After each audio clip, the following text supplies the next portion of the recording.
მშვიდობა პატრიცემულო მეგობრებო, იწყება ექიმთა სამეცნიერო საგანგებო კონფერენცია. ცოტა მოგვიანებით, ამიტომ ცოტა დავაგვიანდა, ამიტომ ბოდის გიხდით. მე მინდა ორიოდე სიტყვით მოგახსენოს ამ კონფერენციის ორგანიზატორმა, ქალბატონმა თინა თოფურიამ. მოგესალმებით, ქალბატონო თინა, რას ეხება დღევანდელი სამეცნიერო კონფერენცია და ვინ იღებს ამ კონფერენციაში მონაწილეობას? მოგესალმებით პატრიცემულო მაყურებლებო, ეს არის მართლა საგანგებო კონფერენცია, ძალიან საშქაროდ გაკეთებული, იმიტომ რომ ეს მოითხოვა სიტუაციამ. რაზე ჩვენ ვისაუბრებთ? ეს ეხება ჯანმოს იმ აქტივებს, რომლებსაც ისინი დღეს ახორციელებენ, მათ გააქტიურებას, გლობალისტები ისევ აპირებენ შემოტევას და ჩვენ უნდა ვიყვეთ ინფორმირებულები, უნდა ვიყვეთ მზად და ალბათ უნდა მოვთხოვოთ ჩვენ ხელისუფლებას, რომ ამჯერად მაინც დაგვისვან მათი ექსპანსიისაგან. მოწვეული არის საკმაოდ სერიოზული სამეცნიერო საზოგადოება, რამდენიმე არასამთავრობო ორგანიზაცია, ოღონდ არა ის სამთავრობო, რომელიც ახლა რაღაცებზე დაობს პოლიტიკურად, არაპოლიტიკური არასამთავრობოები და რამდენიმე სახალხო მოძრაობების წარმომადგენლები. აი, ყველა ადამიანი, რომელიც აქ არის დღეს დარბაზში, წარმოადგენს ადამიანთა რაღაცა ჯგუფს. მაგრამ გარანტიას გაცნობთ, რომ ყველა მათგანი და ყველა ეს ჯგუფი არის ქართულად ორიენტირებული. ამიტომ ძალიან გთხოვთ, მოგვისმინეთ, ბოლომდე მოგვისმინეთ, ისეთ რამეს გაიგებთ, რასაც სხვაგან და სხვისგან ვერ გაიგებთ და დაგვეხმარეთ ამის გავრცელებაში ამ ინფორმაციის. ყველას ვთხოვთ მაქსიმალურად გააზიაროთ დღევანდელი კონფერენცია.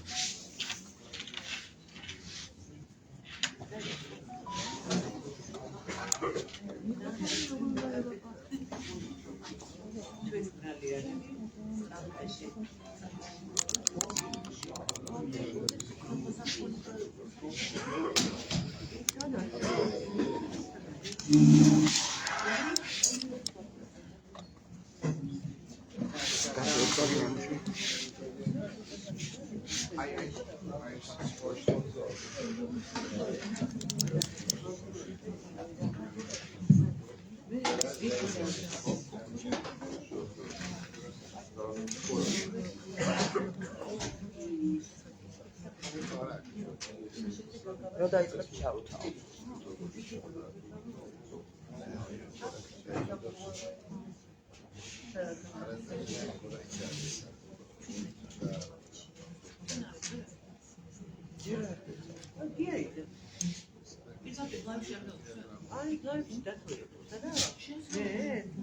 ვართ უკვე პირდაპირ ეთერში ვარ.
მიკროფონი ახლოს გქონდეთ.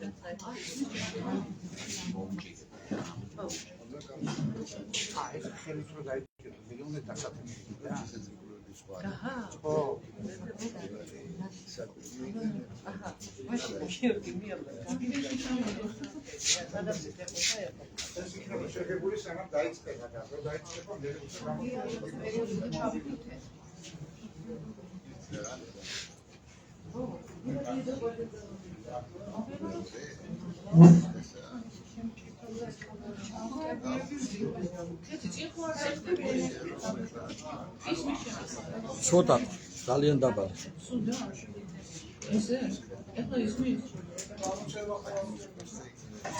მაშინ უნდა მოვიტანო ახლოს ეს. იმიტომ გეუბნები ჩემი ეს პრობლემა სულ არის. იყოს მე მას არ ეწევა მათ არა მან ეკნება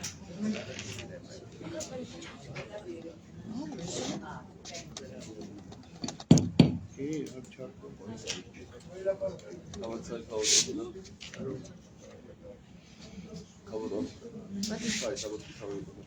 ისმის შემიღმა აბა განსხვავება წინდა ვიდგამე შენ ლაზარეს ახარ ორჩუნებელი დამხმარე კუდი ხარ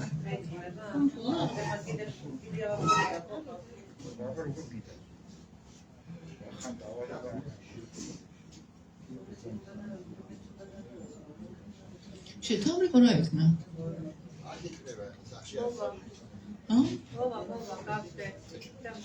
არა, სულია რომ ისე ჩარიელი რომ ხო დავიწყო ჩართულია რა ერთი მომისადა ჩართვის ერთი ბევრი ხალხია იღებ უკვე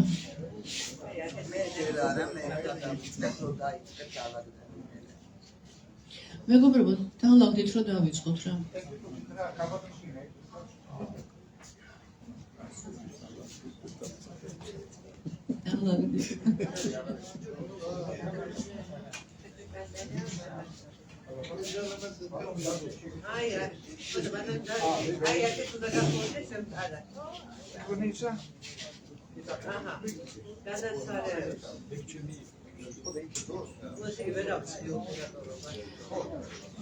მოგესალმებით მეგობრებო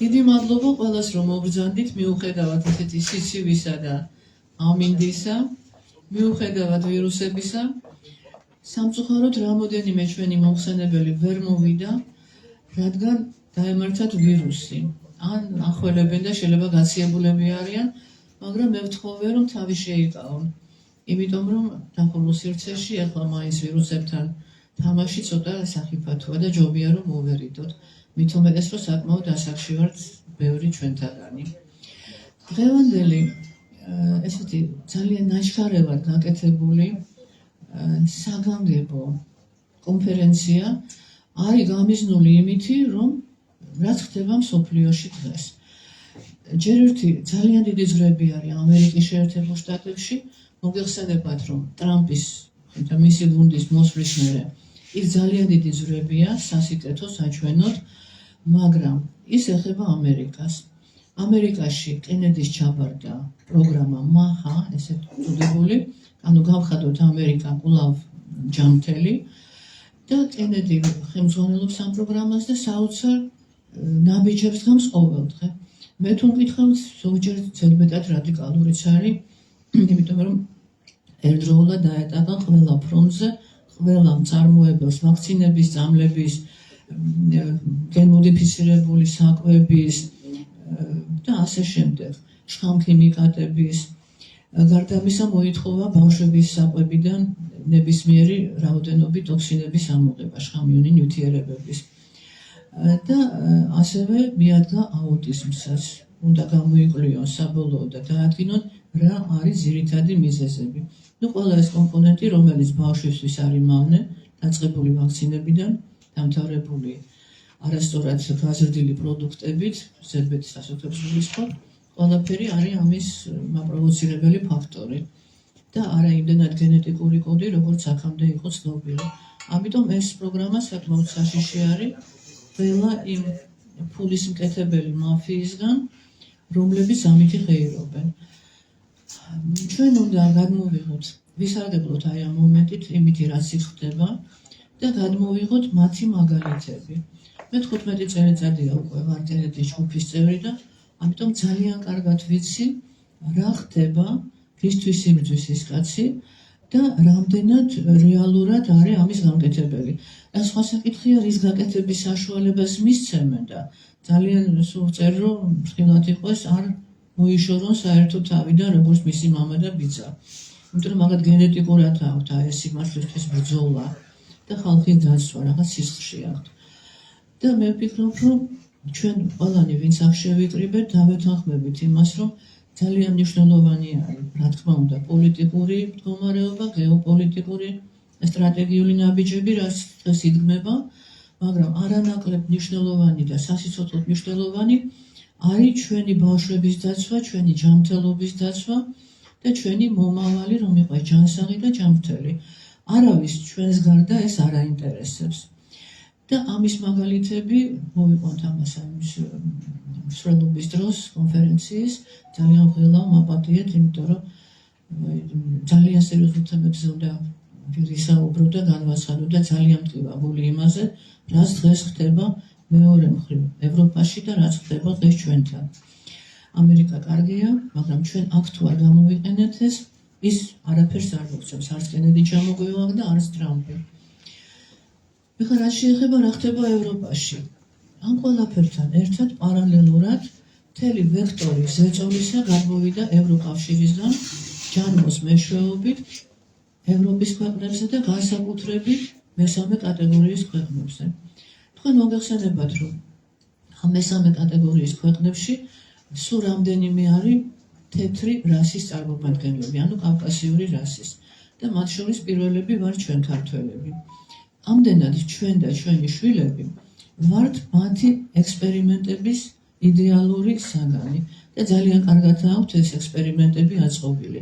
ანუ ის წამლის გამოცდა, ის ვაქცინების გამოცდა თუ საკვების გამოცდა, ყველაფერი რაც კი საჭირო არის, რასაც კი ჭირდება გამოცდა, ყველაფერი ხდება ჯერ აფრიკის ქვეყნებში, შემდეგ ინდოეთში და ესეთ ქვეყნებში და შემდეგ ჭირდებათ კავკასიური რასა და ეს ვარ ჩვენ. უკრაინაც იყო ადრე, ახლა უკრაინას მაგისთვის არ ცხელა, თუმცა შეიძლება გრძელდება ეს ყველაფერი და მთელი დარტყმა წამოვა ჩვენზე. და მოგეხსენება თქვენ ცხონებული ბატონ ცენტრის სერცვალზე ამით რა ბახობდა, რომ ჩვენ ვარ სოლიდარული კვლევების საგანი, ქვეყანა უბრალოდ და შეერთებული ვართ ამ სოლიდარულ კვლევებს. ეს ნიშნავს იმას, რომ სახელმწიფო დონეზე ხდება ჩვენზე აპრობაცია სხვადასხვა წამლებისა. აი ეს ძალიან კარგად უნდა ვიცოდეთ და დავიმახსოვროთ. ეს შემოდის როგორც სხვადასხვა პროგრამების სახით, ასე უკვე ღია სახითაც გეუბნებიან, მაგრამ არ გეუბნებიან ექსპერიმენტის მონაწილე ხარ სამწუხაროდ. ეს არის იგივე, რაც მოხდა კოვიდის დროს. და კოვიდის დროს არც პოზიციაში, არც ოპოზიციაში მე არ მეგულებოდა არც ერთი ადამიანი, რომელიც ჩვენ ინტერესებს დაიცავდა და დაგვიცავდა სავალდებულო ასრებისაგან. ერთადერთი შედარებით, ვინც რაღაცა ხმა ამოიღო და ბოლოს, ეს იყო ღარიბაშვილი და მანამდე იყო ერთადერთი პარლამენტარი, რომელსაც დიდი მადლობა უნდა უთხრა, ეს იყო ბატონი ინჯია. მაშინ ეს იყო პარლამენტის წევრი, სამწუხაროდ დღეს არ არის ეს წევრი. მაგრამ იყო გათვისნობიერებული, კარგად და გაბედა. მას კარგი კონსულტანტები წავდა, როგორც შემდგომ გაირკვა. მას რომ მიბაძო ჩვენი ხელისუფლების წარმომადგენლება, თუნდაც ჯანდაცვის მინისტრმა, თუნდაც პრემიერმა, რომელსაც არც ალია რა თქმა უნდა, თუნდაც იგივე ღარიბაშვილი გააქტიურდეს, იქნება ძალიან კარგი და ამ კონფერენციის სახელით ჩვენ აუცილებლად მივმართავთ ამ ადამიანებს და აუხსნით ამ ყველაფერს. ჩვენ არაერთხელ მოვითხოვეთ შეხვედრა, მაგრამ ამაზე ვერ მივიღეთ ვერანაირი პასუხი, გარდა იმისა, რომ მოგვივიდა წერილი პაატა იმნაძის ხელმოწერით. როცა ჩვენ მივმართეთ ჯანდაცვის სამინისტროს, მივმართეთ პარლამენტს, მივმართეთ პრემიერ-მინისტრს და მივმართეთ უცნებას, თავმჯდომარეს. ეს იყო ზაფხულის თვეში, ეს ეხებოდა ჯანმოს, ანუ ჯანმოს რეზოლუციას ხელის არ მოწერას და მივიღეთ პასუხი, რომ ჯანმო არის ძალიან კარგი ორგანიზაცია, რომელიც შექმნილია იმისათვის, რომ ადამიანები დაიცვას მთელ მსოფლიოში სხვადასხვა უბედურებებისაგან და რომ არაფერი იმ ხელშეკრულებაში არ არის ისეთი, რაც არის მიუღებელი ჩვენი ხელისუფლებისათვის. ეს ლაპარაკი არის მეგობრებო იმ დოკუმენტზე, რომელიც მთელ მსოფლიომ აღიარა, მთელმა მსოფლიომ 194 ქვეყანამ ჯანმოს წევრებმა არ მიიღეს, არ მოაწერეს ხელი და აღიარეს, რომ ეს არის ძალიან ტოტალისტარული, ანტიკონსტიტუციური, ანტიადამიანური და არ ღვევს მათი ქვეყნის სუვერენიტეტს. მარტო ჩვენ ქვეყანას არ ქონდა პროტესტი. აი ეს უნდა გავითვალისწინოთ. ამიტომ იმის იმედი რომ ისევ დიდად თვითონ თავისით გაითვალისწინებენ ამ ყველაფერს და მიიღებენ რაღაც ქმედებებს, დიდად არ მაქვს. ამიტომ ამ კონფერენციის მოწვევის მიზანი ჩემთვის იყო მათთვის შეხსენება. აი ესე გუნდურად უნდა შევახსენოთ. და მინდა ასევე დავანახო კიდევ და უთხრა მათაც მთავრობასა და ადამიანებს, რომლებიც გვენდობიან, რომ ჩვენ ისევ ერთად ვართ, ჩვენ არავინ არ მიგვიტოვებია, ჩვენ უკან არ დაგვიხევია და ისევ როგორც კი მოდის საშიშროება, ჩვენ ვერთიანდებით, თუმცა სხვა დროს დაკავებულები ვართ ყველა ჩვენი საქმიანობით, მაგრამ არ მოვდუნებულ ვართ, ჩვენ ისევ აქ ვართ, მაგრამ გჭირდება ჩვეულებრივი მოსახლეობის თანადგომა. და ნუ დაიწყებთ ერთმანეთთან დაპირისპირებას, ხელს არ მოვაწერ, იმიტომ რომ იმან გააკეთა, იმიტომ რომ ამან გააკეთა, რის პრეცედენტიც იყო ახლა, მაგის დრო არ არის. დიდი მადლობა მინდა უთხრა ზვიად ტომარაძეს, რომელმაც ითავა, დაწერა პეტიცია, შეიწუხა თავი, წავიდა პარლამენტში, აიგეს ბლანკები, იდავა ამაზე, ეს ესეთი მარტივი არ არის და შეაგროვა ხელმოწერები, რაშიც ჩვენ თითოეული ჩვენთაგანი დავეხმარეთ. მაგრამ იყო ესეთი განცხადებები, რომ არ მოაწეროთ ხელი, რატომ იყო აუხსნელი. და თითქოს ჩვენი თანამოაზრეებიც კი წავიდნენ ამის წინააღმდეგი, რამაც მე ძალიან გამაუცა, მინდა გითხრათ.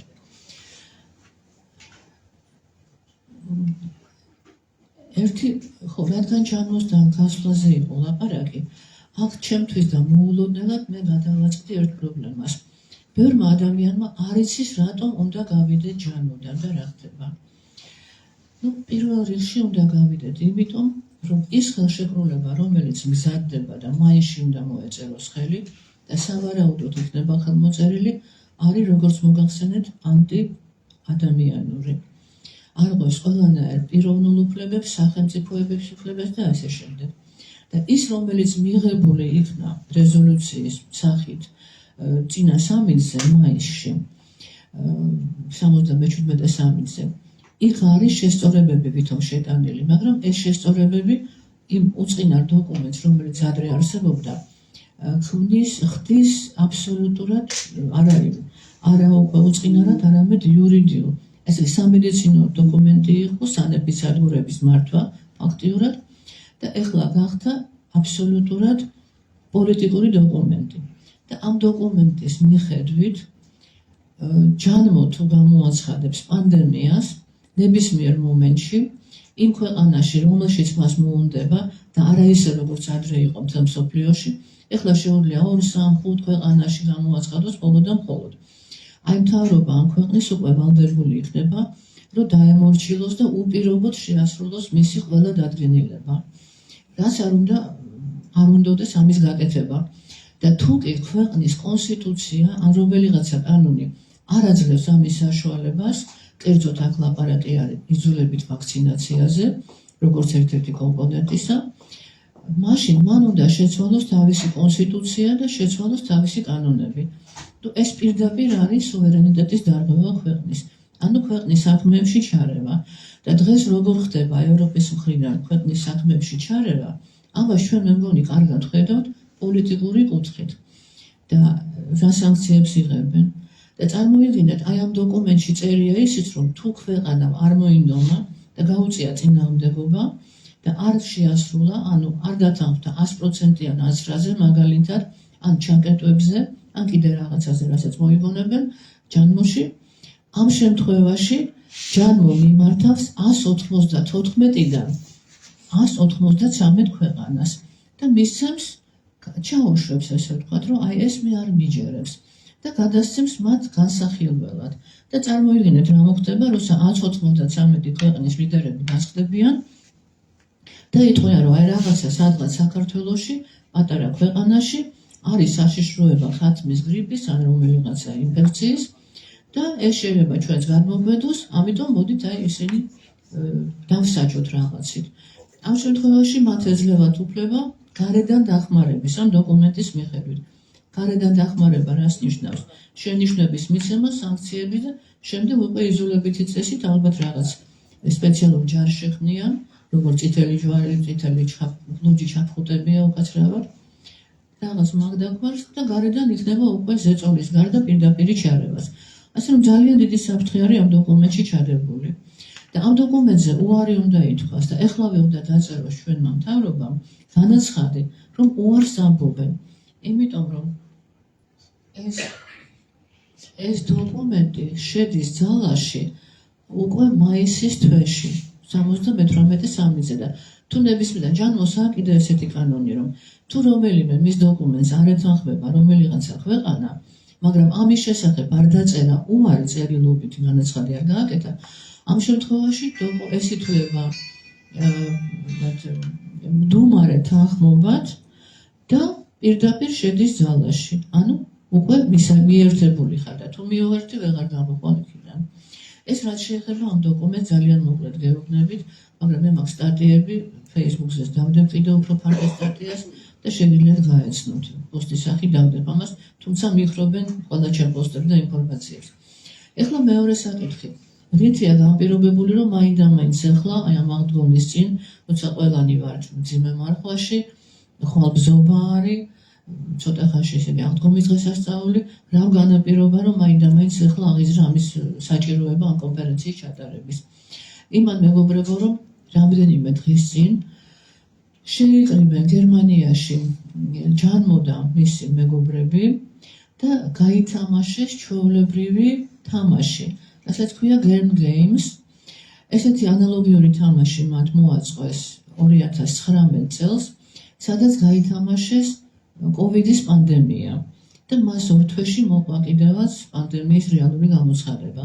მე ძალიან დამაფიქრა იმან, რომ ეს უკვე ეხლა შედგა, ეხლა გაითამაშეს, მათ ჯერ სახელი არ ქვია, მაგრამ უბრალოდ სახელი კი ქვია რაღაც ამას დამოვიწყე თვითონ ამ თამაშს, ამჯერად რაღაც სახელებს არ ქმება ხოლმე და გათამაშებული იყო განსაკუთრებით საშიში ვირუსის პანდემია. და სხვათა შორის ამჯერად უკვე გამოჩნდა ისევ ფაუჩი. ფაუჩი დაუჟელი რჩება. მოგეხსენება თქვენ, რაც მოხდა, ალბათ ესეც გაინტერესებთ ყველას. ბაიდენმა ბოლო დღეს თავისი პრეზიდენტობისა მოაწერა ხელი დოკუმენტს, რომელიც ფაქტიურად არის ინდულგენცია. რომ წლების განმავლობაში არ აქვს არავის უფლება, რომ მას ხელი ახლოს. ანუ მას ვერ დაიჭერენ, მას კონფისკაციას ვერ გაუკეთებენ ვერაფრით და ასე შემდეგ. ერთადერთი რისი უფლება აქვს, რომ გამოიძახონ და დააკითხონ კონგრესის წინაშე ჩვენება მისცეს. ამის საწინააღმდეგოდ მინდა გითხრათ ერთი ძალიან კარგი ახალი ინფორმაცია.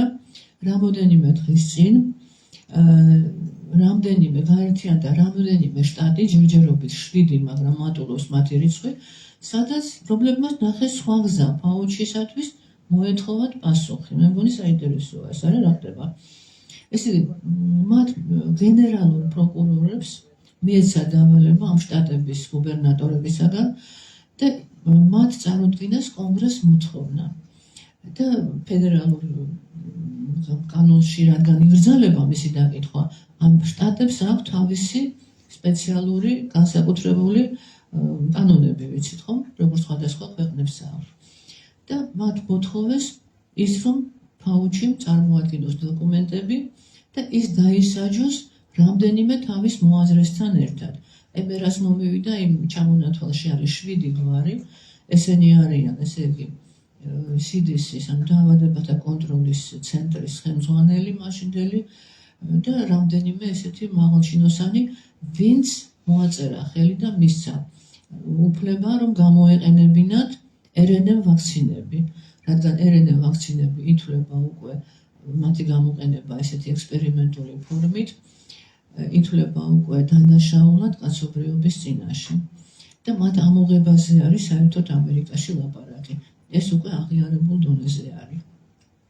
და ფაუჩის საქმე ესე მარტივად არ ჩაივლის და ალბათ მთელი ამერიკა ყოველ შემთხვევაში ის ნახევარი, სადაც რესპუბლიკელები არიან გუბერნატორები, ისინი შეუერთებიან აი ამ მოთხოვნას. და ასე თუ ისე რაღაცა ფორმით იქნება ფაუჩი დასჯილი. შეიძლება ციხეში ვერ ჩასვან, მაგრამ რაღაცა სხვა სანქციები დასჯიან მაინც. მე მგონი ეს ყველასთვის სასიხარულო ინფორმაცია უნდა იყოს. და გარდა ამისა, არის კიდე ძალიან ბევრი ცვლილება, რაზეც აი კონფერენციის განმავლობაში კიდევ ვისაუბრებთ. ეხლა მე ძალიან გამიგრძელდა სიტყვა და ცოტა მოსაწყენი და მოსაბეზრებელი რომ არ იყოს.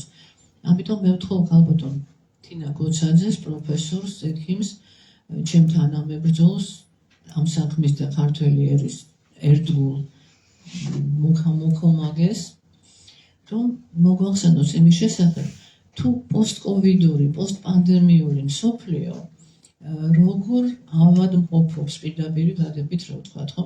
რა ხდება ამ მხრივ, ეს ჩვენ ქვეყანაში არ ხდება არაფერი, ყველა ჯანმრთელია, ყველა სალამათია, არავინ არ გარდაცვლილა ვაქცინით, არავინ არ დაზარალებულა, ამას რა თქმა უნდა მე როგორი კონტექსტით ვაღვხვდები თქვენ და სხვა ქვეყნებში ირება ეს სტატისტიკები, არის როგორც გვამების გაკვეთის შედეგები ახლანდელი, რომლებიც ამტკიცებენ, რომ ნამდვილად ვაქცინით ხდება ხალხი, არის ტურბოკრიბოზე ლაპარაკი, რომელიც უკვე მოედო მთელ მსოფლიოს და ასე შემდეგ.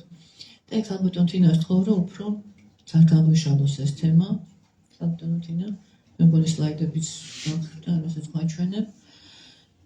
და შემდეგ გამოსვლები უკვე გვეტყვიან რა ხდება მსოფლიოში საკვების დაბინძურების მხრივ, საკვების უსაფრთხოების მხრივ, წყლის დაბინძურების მხრივ, რა გველის ჩვენ დასხივება ჩიხუთისა და სხვადასხვა რადიაციული აგენტების მხრივ, რა ხდება იმითი რომ ციდან გვეღრება ციური მანანა რომ აყრიან თვითმფრინავებიდან ყოველდღიურად თუ არა რაღაც სიხშირით მაინც და აი ამ თემებზე იქნება საუბარი, ამიტომ ვთხოვთ რომ მოგეშმინოთ ბოლომდე და შემდეგ იქნება მსჯელობა და მერე ჩვენ ყავს კიდევ ერთი ძალიან საინტერესო სტუმარი, პროფესორი ბატონი საშა პაპიტაშვილი, ალექსანდრე პაპიტაშვილი, რომელიც არის გარდა იმისა, რომ თავის დარგში არის ძალიან წამყვანი სპეციალისტი და ძალიან ცნობილი, როგორც გინეკოლოგი, როგორც ეხოსკოპისტი, როგორც რამდენიმე საერთაშორისო აკადემიის წევრი, ასევე ჩემთვის განსაკუთრებით საპატივცემულო სტუმარი, იმიტომ რომ ის ხელმძღვანელობს უკვე წლების განმავლობაში საერთაშორისო კონფერენციებს, ექიმთა კონფერენციებს, რომელიც ტარდება წელიწადში ორჯერ, ზაფხულში და ზამთარში. და ჩამოდიან ძალიან საინტერესო პიროვნებები, რომლების მეშვეობითაც მე მაკონტაქტები, იგივე აუტიზმთან უკვე რამდენი წელია გავეცანით ამ კონფერენციების მეშვეობით და რატო არის განსაკუთრებით ჩემთვის საპატივცემულო ეს პიროვნება, იმიტომ რომ არასოდეს მას არ დაუბლოკია ჩემი მოხსენებები. ის მოხსენებები, რომლებსაც პრესაც, ტელევიზიაც, კონფერენციების და ექიმების არა მარტო უარს მეუბნებიან, არამედ ბევრი მათგანი პერსონა ნონ გრატადაც მაცხადებს და არიან ისეთი ექიმები, რომლებსაც გამარჯვების თქმისაც ეშინია ჩემთვის. და აი ამ კონფერენცია და ბატონ საშას არასოდეს არ შეშინებია და მე ყოველთვის მქონდა იმის საშუალება, რომ მესაუბრა იგივე ვაქცინებზე, იგივე აუტიზმზე, ჩემი მოხსენებები დევს, მათ საიდებზეც დევს და ყოველთვის ეძლეოდა ადამიანებს საშუალება, რომ ამას გასწრებოდნენ. ანუ ჩემ ესე ვთქვათ, ბრძოლის ერთ-ერთ ფლანგს წარმოადგენს ეს კონფერენციები. დიდი მადლობა ბატონ საშამისათვის და შემდეგ მე ვთხოვ მას, რომ მან მოგვახსენოს ძალიან მოკლედ რა არის სადაზღვევო სისტემაში ამერიკაში, იმიტომ რომ ესე ძალიან ისეთი საკითხია. ჩვენთან გაურკვეველი, გაუგებარი, მე დღემდე ვერ გავერკვიე, უნდა დავიზღვიო თუ არა და რას მოძრავს ეს დაზღვევა. და ბატონ საშას ვთხოვ, რომ უარს არ გვეტყვის, მე მგონი, რომ ორი სიტყვით ამაში გაგვარკვიოს. არა, მოგვიანებით. ალბათ ისინი გაგოჩნდა. გააგრძელებთ იქნებ მანდ მიკროფონის ხმა გაასწოროთ, თორე ხალხს არ ისმის.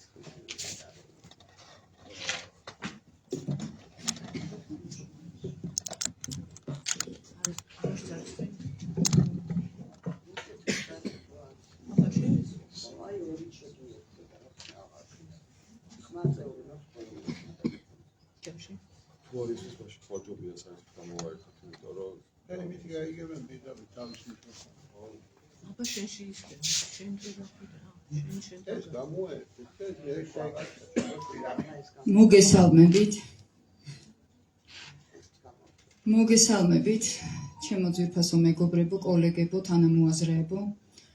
მადლობა უპირველეს ყოვლისა ქალბატონ თინას ამ ღონისძიების ორგანიზებისთვის და ზოგადად იმ ბრძოლისთვის, რომელსაც ის წლები არ უშინდება და განსაკუთრებით იმ აქტივობისთვის, რომელიც მან გასწია COVID პანდემიის პერიოდში ეს ცალსახაა, რომ მართლა ათასობით ადამიანი გადაარჩინა.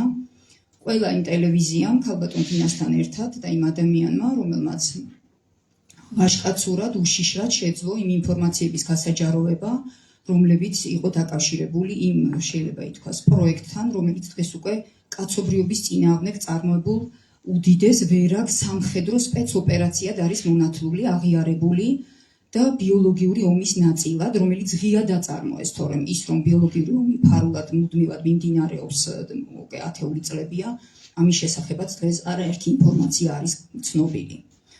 მე შეგნებულად დღეს არ მოვიტანე ის, ასე ვთქვათ, დიაგრამები, რომელიც არაერთი ტელევიზიის ეთერით და არაერთი ფორუმისა თუ კონფერენციის ფარგლებში ვაჩვენეთ. სხვადასხვა საინფორმაციო პორტალებზე გავრცელებული ინფორმაციით გლობალისტებმა მაინც შეძლეს და ის ვერაგი პროექტის მიზანი, გენოციდს, რაც ისახავდა მიზნად, სისრულეში მოიყვანეს, თუ შეიძლება ითქვას და მხოლოდ ვაქცინაციით, როგორც ცნობილია, 17 მილიონი ადამიანი იმსხვერპლეს. და რაც მთავარია, თავად CDC-ის მონაცემებით, მე ეს დიაგრამა არაერთი ტელევიზიის ეთერით ვაჩვენე მაშინ, ცნობილია, რომ COVID ვაქცინაციამ იმსხვერპლა გაცილებით მეტი ადამიანი, ვიდრე ბოლო 10 წლის განმავლობაში მსოფლიოში გამოყენებულ ვაქცინებს უმსხვერპლიათ.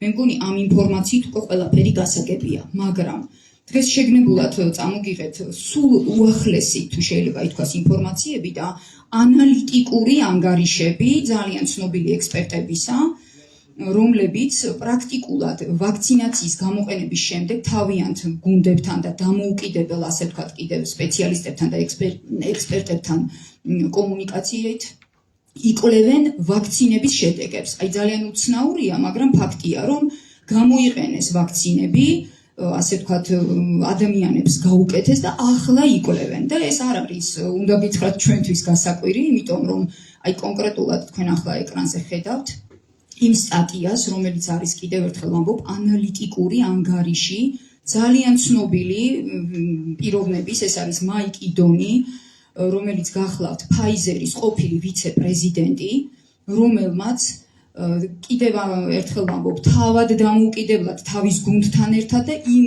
სხვა ინფორმაციების კიდე ანალიტიკური შესწავლით გაამყარა ის ინფორმაცია, რომ ფერტილობაზე როგორ მოქმედებდა ვაქცინები. თუ გახსოვთ, ჩვენი ბრძოლის პერიოდში ხშირად ანოტაციების გაცნობისას აღნიშნავდით, განგაჟტეხდით იმაზე, რომ ვაქცინები RNA ტექნოლოგიის ვაქცინებზე, Pfizer-ზე და Moderna-ზეა საუბარი, არ იყო შესწავლილი ფერტილობაზე. მაგრამ აგერ მაიკ იდონმა საბოლოო დაადასტურა და აი ამ სტატიაში არის ვრცლად მოყვანილი ინფორმაცია, თუ რატომ იწვევს ეს Pfizer-ის და Moderna-ს ვაქცინები უშვილობას.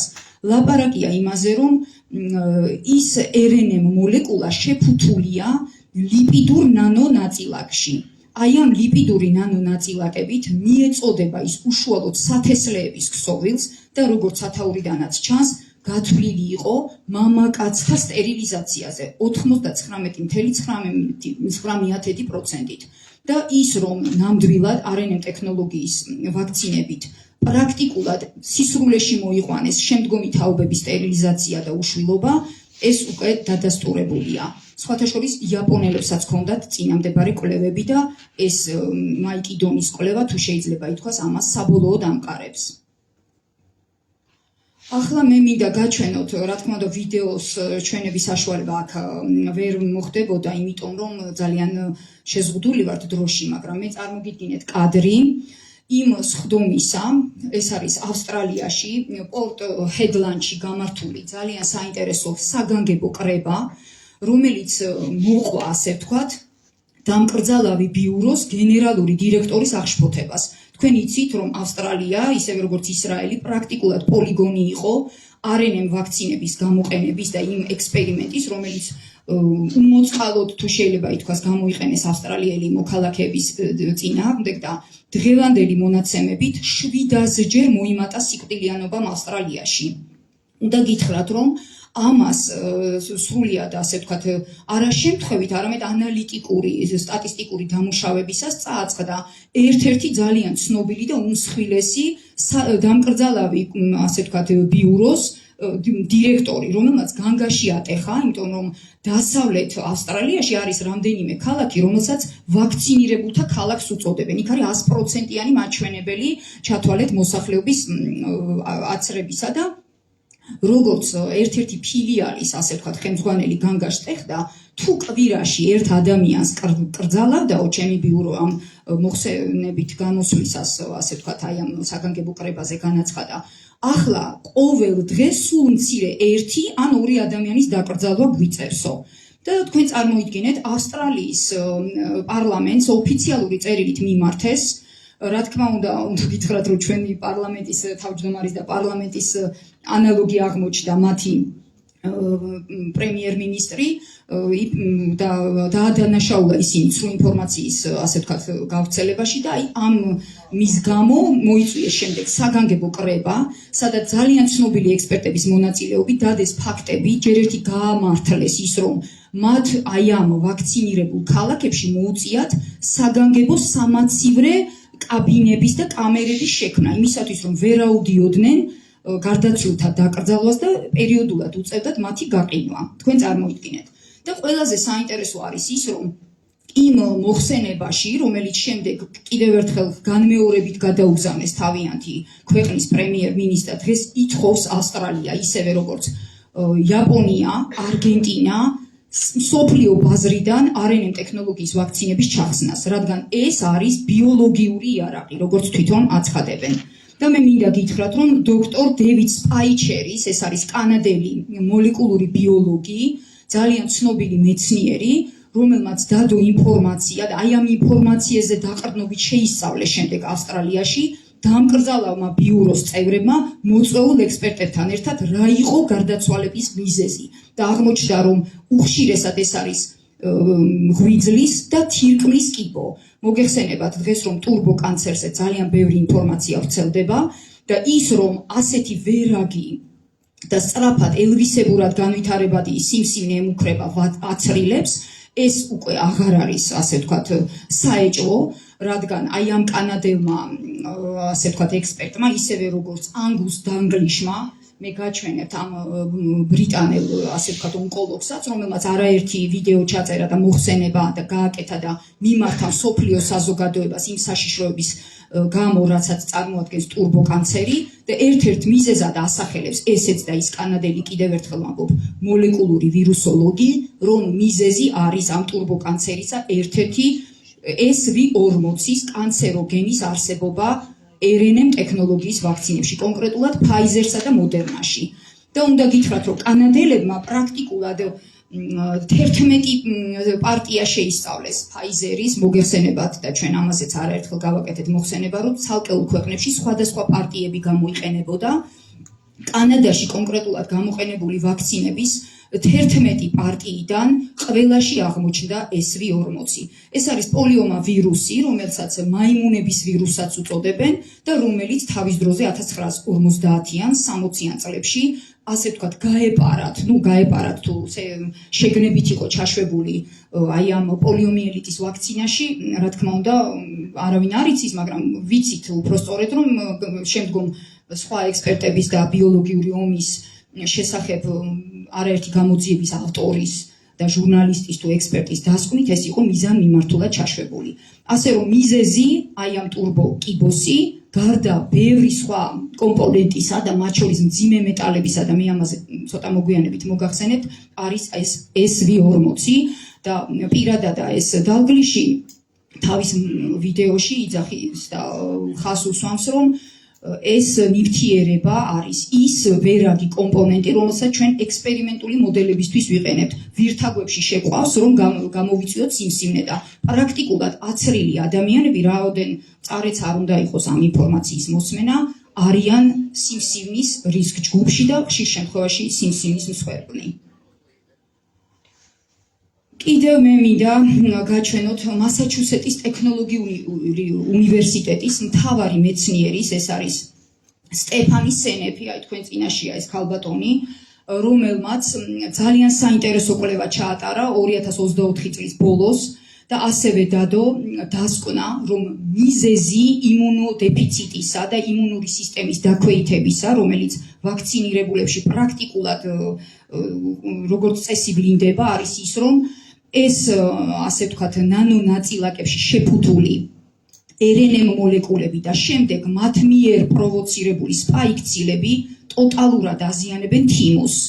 მოგეხსენებათ, აქ კოლეგები იმყოფებიან დარბაზში, ეს არის მკერდუკანა ჯირკვალი, რომელიც არის იმუნური სისტემის ცენტრალური ლიმფოიდური ორგანო პრაქტიკულად, რომელიც T-ლიმფოციტების განვითარებაზეა პასუხისმგებელი და უნდა გითხრათ, რომ აი ამ ქალბატონის და მისი გუნდის ძალიან საინტერესო კვლევებით ეს უკვე დადგენილია, რომ განსაკუთრებით საშიშია აქედან გამომდინარე ბავშვთა და მოზარდთა ვაქცინაცია, იმიტომ რომ ჩვენ კარგად ვიცით ასაკთან ერთად ინვოლუციას განიცდის თიმუსი, მკერდუკანა ჯირკვალი და ხდება მისი ჩანაცვლება ცხიმოვანი უჯრედებით, მაგრამ ახალგაზრდა ასაკში სანამ მასზეა ძალიან დიდი ფუნქცია იმუნური სისტემისა, ის პრაქტიკულად ნადგურდება და აი ეს ნანახი იქნა ამ ქალბატონის მიერ Pfizer-ი და Moderna-ი აცრილ ადამიანებთან.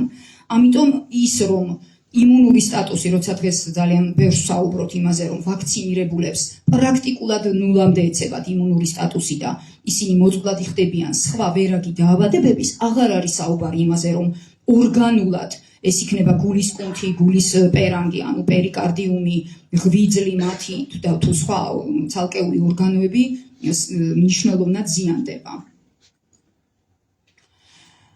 და კიდევ საინტერესო ინფორმაცია, ესეც არა ახალია ჩვენთვის, ამ ასე ვთქვათ, საკითხების ექსპერტებისთვის, რომ ვაქცინებში ნანახია ძალიან უჩვეულო კომპონენტები, მათ შორის მძიმე მეტალები, ალუმინი, დარიშხანი, კადმიუმი, ქრომი, ნიკელი და ასე შემდეგ, მაგრამ საოცრება ის გახლავთ, აი ეს არის არგენტინელების მიერ ჩატარებული კვლევა, სადაც დადებულია და ჩამოთვლილია ის, რომ 55 ძალიან მავნე ტოქსინი, კერძოდ ლანთანოიდი არის წარმოდგენილი Moderna-ს და Pfizer-ის ვაქცინებში.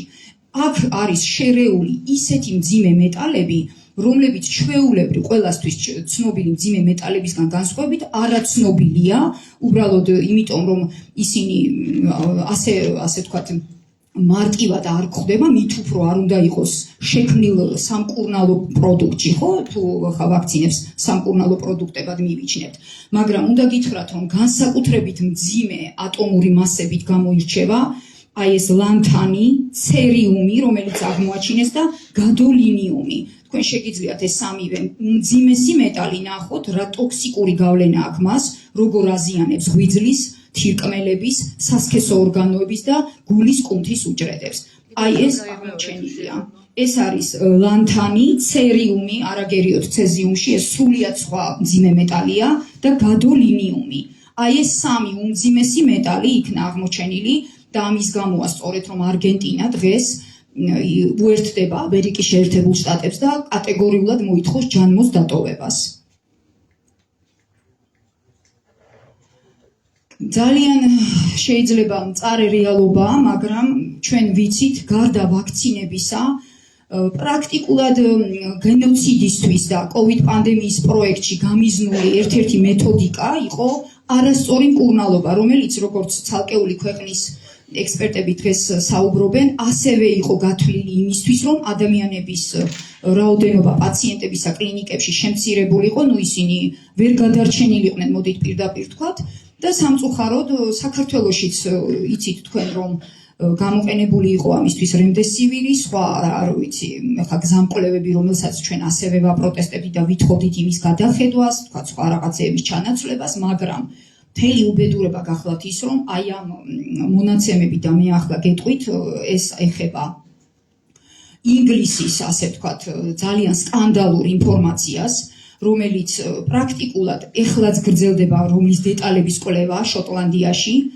და მოიცავს კლინიკებში, ბრიტანეთის კლინიკებში ევთანაზიის მიზანმიმართულად გამოყენებას იმისათვის, რომ პაციენტები პრაქტიკულად სიცოცხლისთვის გამოესალმებინა და მათი ოჯახის წევრებთან შეთანხმების გარეშე ევთანაზიას უქვემდებარებდნენ მილიონობით პაციენტს და ასე გაწირეს და შემდეგ პრაქტიკულად კოვიდით გარდაცვლილთა სიას მიაწერეს.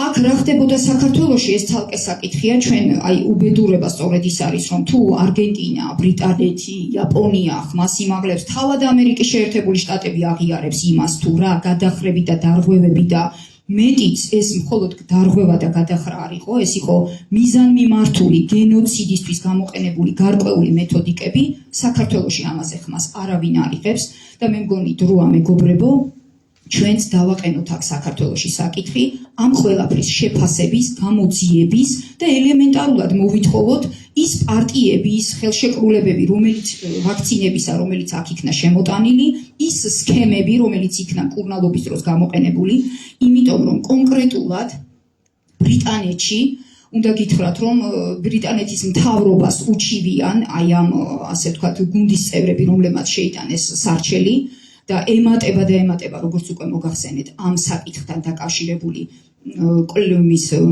მოკვლევის შედეგები. წინასწარ ყავდა ბრიტანეთის მთავრობას, როგორც ირკვევა, დაქირავებული მედდების ნაწილი, რომელიც ზუსტად უქვემდებარებდა შემდგომ პაციენტებს ევთანაზიას. და უნდა გითხრათ, რომ დღეს არსებობს ჩვენება არაერთი მედმუშაკისა ბრიტანეთის კლინიკის, რომლებიც აღიარებენ, რომ იმ მომენტში ისინი ამას ყურადღებას არ აქცევდნენ, ეგრეთ წოდებული სასახელო ბარათი, ანუ ბეიჯებიც კი არ ეკეთათ ამ ასე ვთქვათ სადისტი მედდების საქმე, აი ესეა ცნობილი, უნდა გითხრათ ბრიტანეთში ეს საქმე დღეს და აღიარებენ და ჩვენებას აძლევენ კოლეგები, თუ როგორ იქცეოდნენ და ახლა ანალიზებენ, იცით იმ სტრესულ სიტუაციაში ალბათ იმ ექიმისთვის და კოლეგისთვის, ექთნისთვის, რომელიც მაშინ ამ სადისტი ექთნის გვერდით მუშაობდა, იმას ვერ ხვდებოდა და ვერ აცნობიერებდა, რატომ იყო განსაკუთრებული პროექტის და დავალების შემსრულებელი ის კონტინგენტი, რომელიც ახლა მიმალულია, თუმცა რამდენიმეს დაკავება, რა თქმა უნდა, მოხდა, აღიარებითი ჩვენებაც და მიღებულ იქნა და უნდა გითხრათ, რომ აი ეს ორი მასალა, რომელმაც პრაქტიკულად დაიპყრო ინტერნეტ სივრცე, კიდევ ერთხელ ფარდას ხდის იმას, თუ რა ვერაგი ოპერაცია ჩაატარეს კაცობრიობის წინააღმდეგ.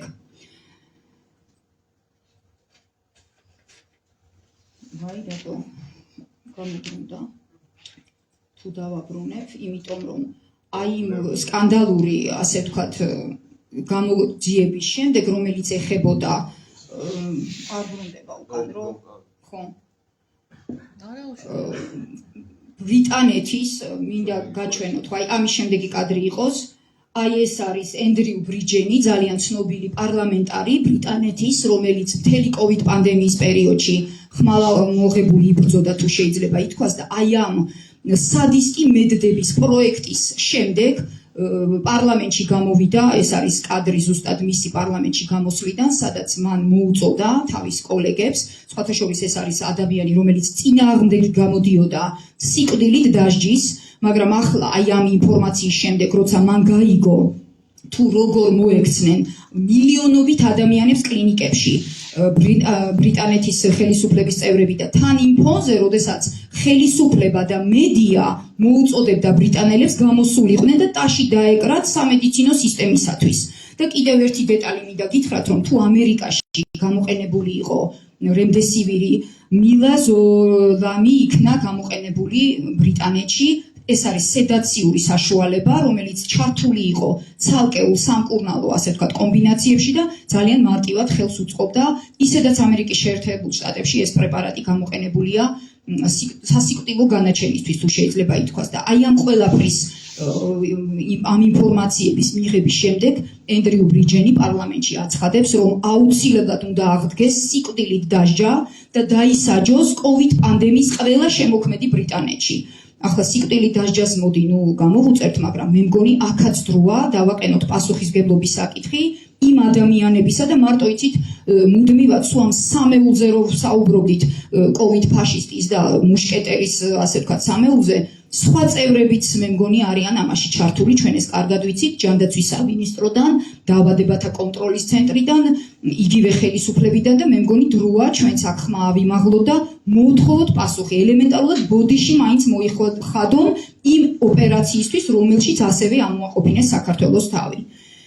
და დასასრულ მე მინდა გაჩვენოთ, ვაი რატო არ პატადის, აი და მე მინდა კიდევ დასასრულ ჩემი გამოსვლისა გაჩვენოთ დოქტორ პიტერ კოტლარის, ეს არის სლოვაკი დეპუტატი, ექიმია, პარლამენტის წევრი, ძალიან ცნობილი საზოგადო მოღვაწე სლოვაკეთის, რომელმაც განაცხადა და სხვათა შორის წერილი მიწერა თავისი ოფიციალური დოკუმენტური მასალით, თუ შეიძლება ითქვას, სრული საქაღალდე და პაკეტი გაუგზავნა როგორც რობერტ კენედის, ასევე ამერიკის შეერთებული შტატების გენერალურ პროკურორს პამელა ბონის. საქმე ეხება 34 პარტიის 11 გატესტვით და ამ ტესტირებაზე ის ამბობს, რომ ეს არის ის შემთხვევა, რომელსაც აღიარებს სლოვაკეთის ხელისუფლება. აქამდე ჩატარებულ კვლევებს არ მიესალმებოდნენ, მაგრამ ამჯერად აი ამ კოტლარის გუნდმა სხვა დამოუკიდებელ ექსპერტებთან ერთად ჩაატარა გამოკვლევა და 34 პარტიაში ფაიზერისა აღმოაჩინა დნმ-ის ფრაგმენტები. ეს ნიშნავს იმას, რომ ადამიანებს, რომლებსაც შეუყვანეს RNA ტექნოლოგიით შექმნილი პრეპარატი, პრაქტიკულად მოახდინეს მათი ორგანიზმის გენმოდიფიცირება. ჯერ ერთი 34 პარტიიდან 11-ში როგორც ირკვევა, RNA-ის შემცველობაზე გაცილებით მეტია DNM-ის ფრაგმენტები. ეს ნიშნავს იმას, რომ ეს მოლეკულები ძალიან უპრობლემოდ და მარტივად ინტეგრირდებიან ადამიანების უჯრედების ბირთვში, გენურ მასალაში და გამოიწვევენ გენურ მუტაციას, რაც ძალიან საშიშია სიმსივნის განვითარების და უჯრედთა კტომის, ნეკროზის კუთხით. აქედან გამომდინარე სლოვაკეთი განგაშტებს და ასევე დგას ჯანმოდან გამოსვლის რიგებში, უნდა გითხრათ და მიმართავს კიდევ ერთხელ ვამბობ მთელ მსოფლიო საზოგადოებას ასევე პირადი წერილით რობერტ კენედი უმცროს, რომ გამოაცხადონ განგაში, რადგან ეს არის ექსპერიმენტი არ გაგონილი კაცობრიობის წინაშე, როცა შენ ადამიანებს აინფიცირებ და ადამიანების ორგანიზმში შეყავს ისეთი ნივთიერება, რომელიც მას გადააქცევს გენმოდიფიცირებულ ორგანიზმად. მე მგონი აქ უკვე წერტილი კი არა, ძახილის ნიშანია დასმული, რადგან რა ჩაუტარეს კაცობრიობას, როგორ მოექცნენ და რა იქნება შედეგები აი ამ გენური მოდიფიცირების, ამას კიდევ მოიმკის კაცობრიობა. ასე რომ ხიზლად უნდა ვიყოთ, ვიბრძოლოთ და რაც მთავარია, აქაც ვაგებინოთ პასუხი COVID პანდემიაში მონაწილე დამნაშავეებს.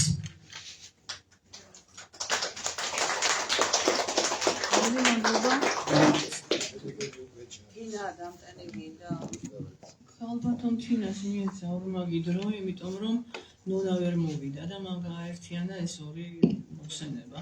დანარჩენებს თქვა, რომ 10 წუთიანი რეგლამენტი დაიცვან და მოკლე ინფორმაციები გააკეთონ. და მე მინდა შევახსენოთ, თქვენმა უმრავლესობამ იცის გახსოვთ ალბათ დიდი აჟიოტაჟი მოყვა იმას, როცა მე ფერტილობის საკითხს ვაყენებდი. და ერთ გადაცემაში თორში თქვი კიდევაც, რომ მე ჩემ ოჯახში აცრი, ფაიზერით აცრილ ძალს არ შემოუშვებ მეთქი. ეს გახდა საყოველთაო გადაობის მიზეზი, ესე ვთქვა, საბაბი. მაგრამ გავიდა დრო და დავწმუნდით იმაში, რომ ჩემი ეს პროგნოზი სრულიად არ ყოფილა უსაფუძვლო. უკვე კვლევები დაიდო, ეს არის ძალიან სერიოზული რამ მეგობრებოდა. აი შემდეგ მე უკვე ვილაპარაკებ რამდენიმე გამოსვლის მერე პაპილომა ვირუსზე. სანამ ჩვენ იმას დარს უყრავთ, რომ ომში არა ვართ განხუეულები და მადლობა ამისათვის ხელისუფლებას, ამასობაში აი ეს რა ქვია იმას, ღრმა სახელმწიფო, deep state-ის, უმერება ეს სიტყვა, თავის საქმეს აკეთებს, არის გააქტიურებული და ვიწყობს სხვა გენოციდს. ანუ ჩვენ ბავშვებს, ჩვენ თაობებს ღვთის უშვილოებს და ამისათვის მე ამაზე დიდი ხანია ვსაუბრობ, წლებია, ეხლა მით უმეტეს გავაქტიურდი და ამაზე დიდი ტაბუ არის დადებული მთელ მსოფლიოში, იმიტომ რომ მიზანია რომ ყველას გავუკეთონ კაცობრიობის არ გამრავლების ყველაზე კარგი საშუალება არის ეს სწორედ ეს ვაქცინა. ისე რომ ძალიან შეფარულია რა. და მოვიყვან კენედიმ დადო, რობერტ კენედიმ დადო სპეციალური 9 საათიანი ვიდეო, რომელთაც მე თავს არ მოგახოით ეხლა, მაგრამ ვისაც მოგენდომებათ, გამოგიგზავნი და ჩემთანაც დევს Facebook-ში და ვრცელდება მართალიას ვაწერენ რომ სრულ ინფორმაციაო, ფაქტ-ჩეკერები, ანუ კენედისაც ეგავებიან მარტო მე კი არა. მაგრამ გავაკეთე რამდენიმე ფრაზიანი 4 წუთიანი ამონარიდებით შემდგარი კოლაჟი და იმას გაჩვენებთ ქართული ტიტრებით არის ეს არაჩვეულებრივი ბეჯი ჩვენი ლაზარე რომელსაც დღეს ლაზარობაა დაულოცავ და გვეხმარება ტექნიკურად და მან დაადო ქართული ტიტრები იმისათვის, რომ გასაგები იყოს, თორე ისე მიდის თარგმანი რუსულად. და კიდევ ერთი წარმომადგენელი არის ბატონი ედვარდ ფეროიანი, ვინც ამაზე უსიტყვას გვეტყვის დიდი ხანია თუ უკვე ჩართული არის ჩემს გარდა კიდე სხვაც ყოფილა, ვინც ამას 2013 წლის მერე აპროტესტებს. ეხლა ვთხოვ ბატონ ზურაბ მუსიაშვილს, პროფესორი ზურაბ მუსიაშვილი, აკადემიკოსი, ადამიანი, რომელიც დაკავებული არის გარდა იმისა, რომ ებრძვის COVID ფაში ჩვენთან ერთად დაკავებული არის სურსათის უსაფრთხოების პრობლემებით, იმით რა ვჭამთ, რა ვსვამთ და არის პროფესიონალი ამ დარგზე. ბატონ ზურაბ, ვთხოვ გაგვარკვიო რა ხდება ჩვენთან და რა ხდება ერთად ის. რაში შეგვიძლია ხარი დაუჭიროთ და მივბასოთ რა გადმოვიხოთ ამ რეგიონის.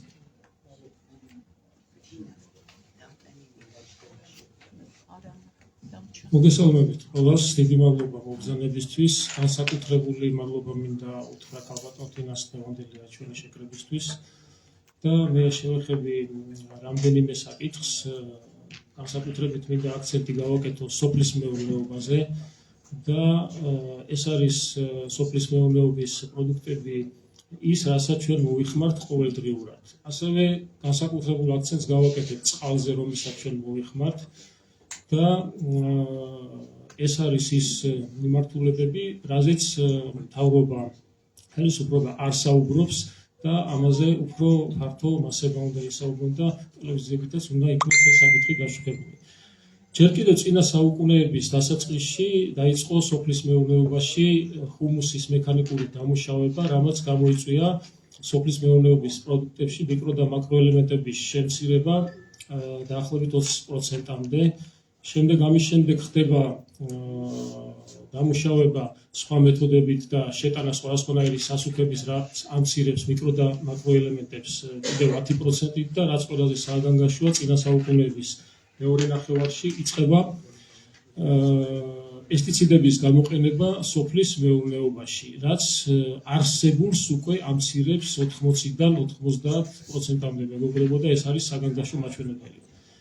92-90-იანი წლებიდან უკვე იწყება შემდეგ გლიფოსატი, გენ მოდიფიცირება, გენ ინჟინერული პროდუქტების შემოტანა, რამაც კიდევ 30%-ით შეამცირა და დღეს ჩვენ შეგვიძლია ვთქვათ, რომ ერთი საუკუნის წინანდელი ადამიანი თუ საკვებად მიიღებდა მაგალითად 2 ვაშლს და იქიდან მიიღებდა გარკვეულ რაოდენობას მიკრო და მაკროელემენტებისას, რომელიც საჭირო არის ადამიანის ორგანიზმის ნორმალური ფუნქციონირებისთვის, დღეს ეს მაჩვენებელი თითქმის 100%-მდე შემცირებულია. ყოველ შემთხვევაში 90%-ით შემცირებულია და იგივე რაოდენობის მიკრო და მაკროელემენტები რომ მივიღოთ დღეს საკვებიდან, უნდა მივიღოთ 2 ვაშლის მაგივრად 50-60 კილოგრამი ვაშლი. მაგრამ აქ პრობლემა მეორეც არის. ამ 50-60 კილოგრამ ვაშლს მოყვება ის პესტიციდები, რომლებითაც ის არის დაშხაბული. ეხლა რაც შეეხება პესტიციდებს, საქართველოს მსოფლიოში ძალიან უკონტროლოდ მოიხმარს პესტიციდებს, რადგან ჰექტარზე ხდება საშუალოდ 6 კილოგრამამდე პესტიციდის მოხმარება, როდესაც მსოფლიოს საშუალო მაჩვენებელი არის 2,2 კილოგრამი და ესეც ძალიან ბევრია. საქართველოში რეგისტრირებული არის 1030 პესტიციდი და აქედან უმეტესობა ბევრ განვითარებულ ქვეყანაში არის აკრძალული. ასევე საქართველოში შემოდის სხვა ქვეყნებიდან, სხვა ქვეყანაში დაწუნებული და იქ აკრძალული პროდუქტები, ხშირ შემთხვევაში პროდუქტებს გჩუქნიან კიდევაც, რადგანაც იქ განადგურება უძლებათ ძალიან ძვირი. ესეთი მდგომარეობა არის ჩვენ სურსათში მეგობრებო და სოფლის მეურნეობაში. პესტიციდები ეს არის უმძიმესი შხამები, ეს არის ინსექტიციდები, რომლებიც მიმართული არის მწერების საწინააღმდეგოდ, ეს არის ჰერბიციდები, რომელიც მიმართულია სარეველას წინააღმდეგ, ასევე არის ზოოციდები, რომლებიც მიმართული არის თბილსისხლიანების, მაგალითად თაგვების წინააღმდეგ და ფუნგიციდები მიმართული არის სოკოვანი დაავადებების წინააღმდეგ. მაგრამ ეს ნივთიერებები ძალიან სერიოზულ ზიანს აყენებს ადამიანის ჯანმრთელობას და ჩვენ სახეზე გვაქვს საავადმყოფები, როგორ არის სავსე, როგორ არის სავსე აფთიაქები საქართველოში და როგორ ყვავის სამედიცინო, ეგრეთ წოდებული სამედიცინო ბიზნესი. ასევე პრობლემები არის წყალში, რადგანაც რამოდენიმე ათეული წლის წინ შემოიღეს წყალში ტორიდები, მაგივრად ის ამით ჩაანაცვლეს ქლორი.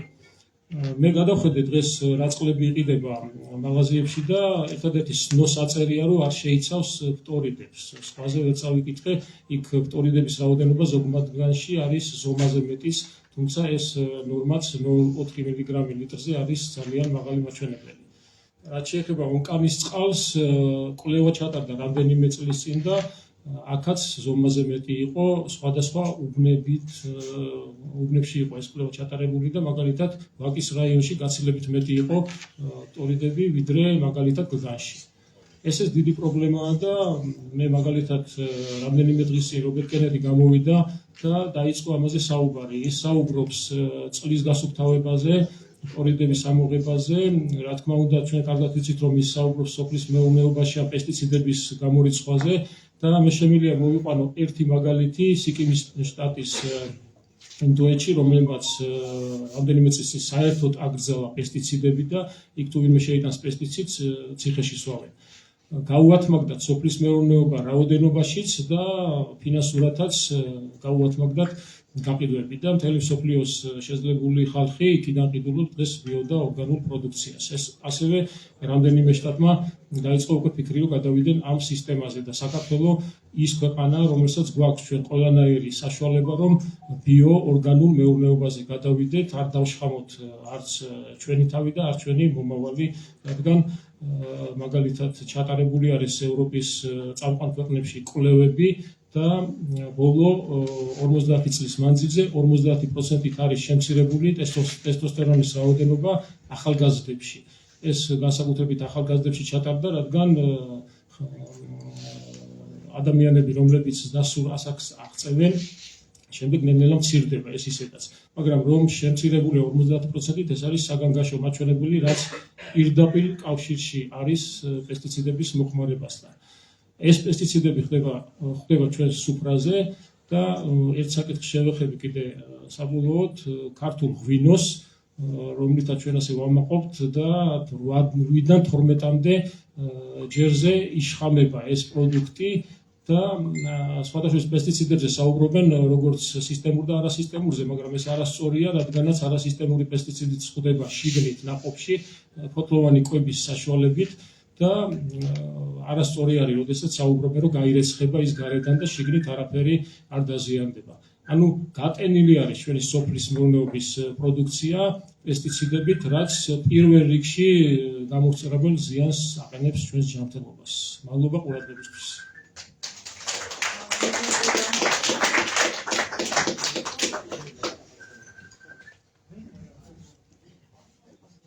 მოგესალმებით, სიფასო გამსახსაზოგადოება, მე ზაქარია გახლავართ, როჭიდაშვილი. მე გაგაცნობ ჩემ თავს, ვფიქრობ, ეხლა პატარა ჩანართი გავაკეთო ამის, ამ ორი მოხსენებლის მერე და მერე ვიცი თავისუფალი საზოგადოება ახალი ნაკადის ჯანდაცვის ფოკუს ჯგუფის კოორდინატორ ხტია შავთვალაძეს. ჩემო კარგებო, მედიცინას და სამედიცინო დარგს ოდითგანვე ერქვა ჰუმანური პროფესია. ჰუმანური ნიშნავს იმას, რომ ეს არის ადამიანის მოყარე პროფესია. რას ვისმენთ დღეს? თურმე ნებისმიერი ჰუმანური საქმე არაჰუმანური ადამიანების სათავეში მოსვლით შეიძლება გაფუჭდეს.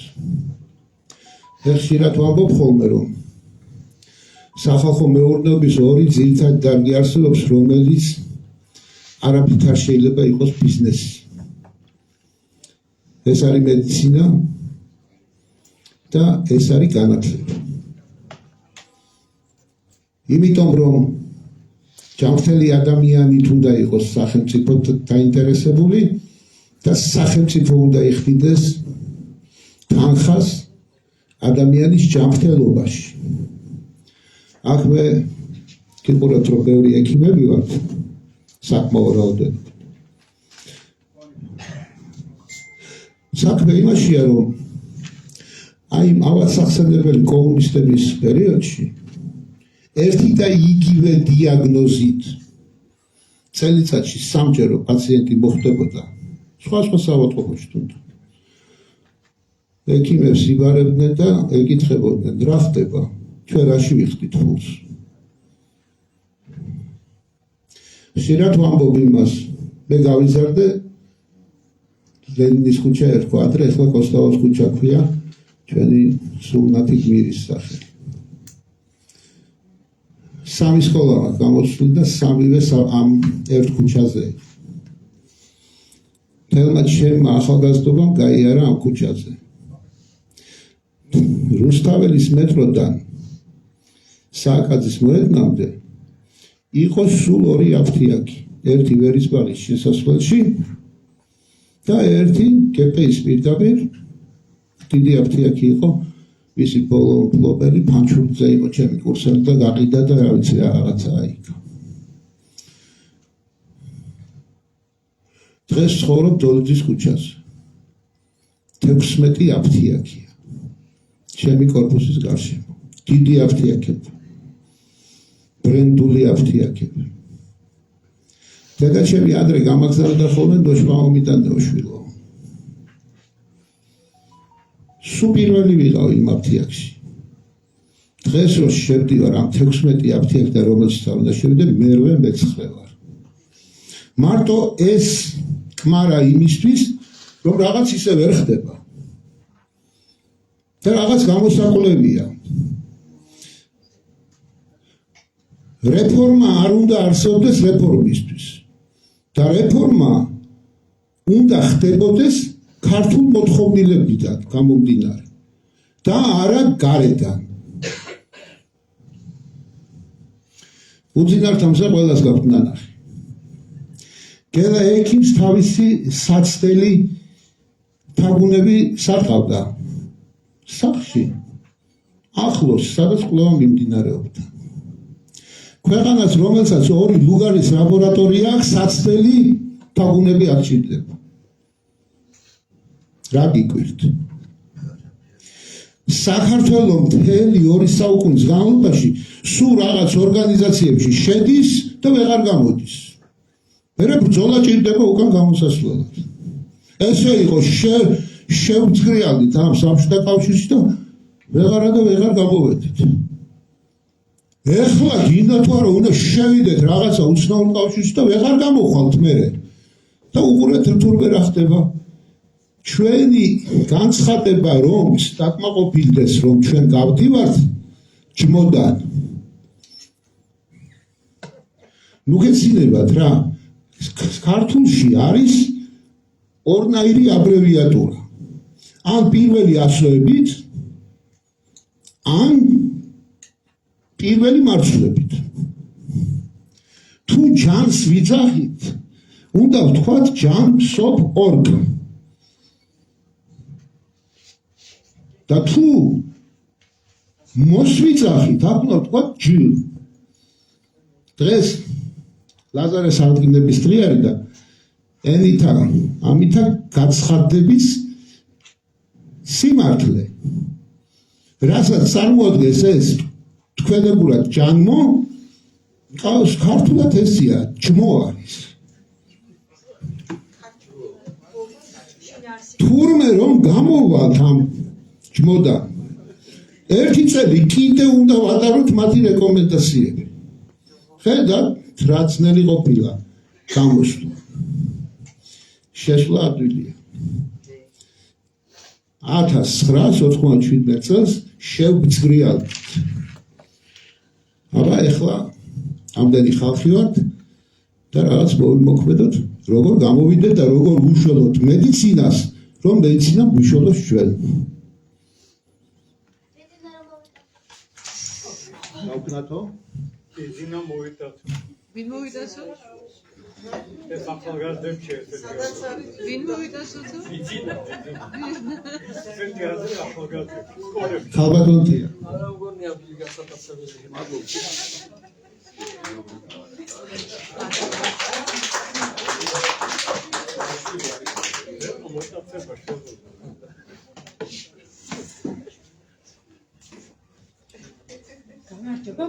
მოგესალმებით, მე ვარ პედიატრი თეა შავთვალაძე, თავისუფალი საზოგადოება ახალი ნაკადის ჯანდაცვის კომიტეტის კურატორი, გუნდის კურატორი, უпростоრად კომიტეტი კიდეც ესეთი ძველი სიტყვა.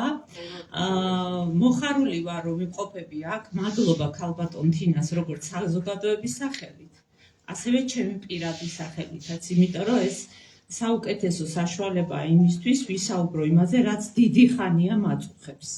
ეს ყველაფერი დაიწყო პანდემიის პერიოდიდან, მთელი ჩემი პროფესიული, ასე ვთქვათ, მე ტრადიციულ მედიცინას ვემსახურები, ეხლაც ვემსახურები და ამას გავაგრძელებ აუცილებლად, თუმცა ალტერნატიულ მედიცინას მე პატივს ვცემ და ვფიქრობ, რომ რაღაც შეცდომები ჩვენ დავუშვით.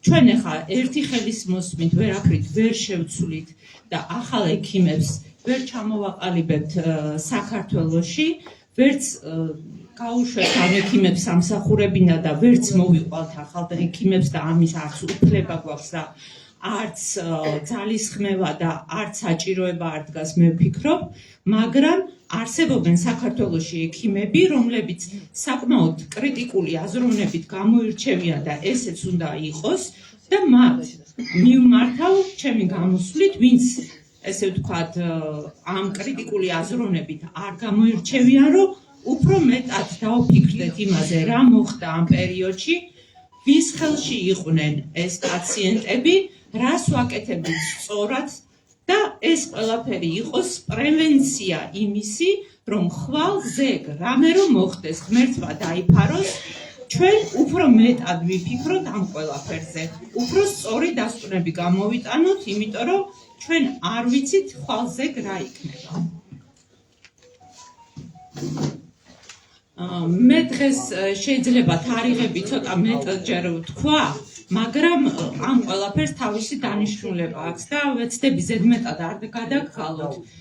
ვეცდები ძალიან მოკლედაც ვისაუბრო, თუმცა ძალიან ძნელია მთელი პანდემიის პერიოდი, ძალიან მოკლ 10 წუთში და 15 წუთში მოაქცია. თქვენთან დიდი ბოდიში, მაგრამ ამ ეტაპზე ჯანმოს ვახსენებ ხოლმე და ძალიან კრიტიკის ქარცეცხლში ნუ გავატარეთ. დიდი მადლობა ამისთვის. კარგით, ასე დაიწყო ყველაფერი, რომ ჯანდაცვის მსოფლიო ორგანიზაციამ უცნობი ტიპის ვირუსის შემთხვევის შესახებ პირველი შეტყობინება ჩინეთიდან 2019 წლის 31 დეკემბერს მიიღო. 2020 წლის 7 იანვარს ახალი ტიპის ვირუსის არსებობა დადასტურდა, ანუ 7 იანვარს დადასტურდა და ნელ-ნელა გავრცელებას იწყებს და მიაკუთვნეს კორონავირუსებთა ოჯახს. 2020 წლის 11 მარტს დაფიქსირდა ინფიცირების უკვე 121,124 შემთხვევა, რომელთაგან 80,967 იმყოფებოდა ჩინეთის ტერიტორიაზე და დანარჩენზე თქვეს, რომ იყვნენ ტურისტები და ისინი დატოვებდნენ მალე, ასე ვთქვათ, ამ სახელმწიფოს და საშიშროება იწყებოდა უკვე გავრცელების.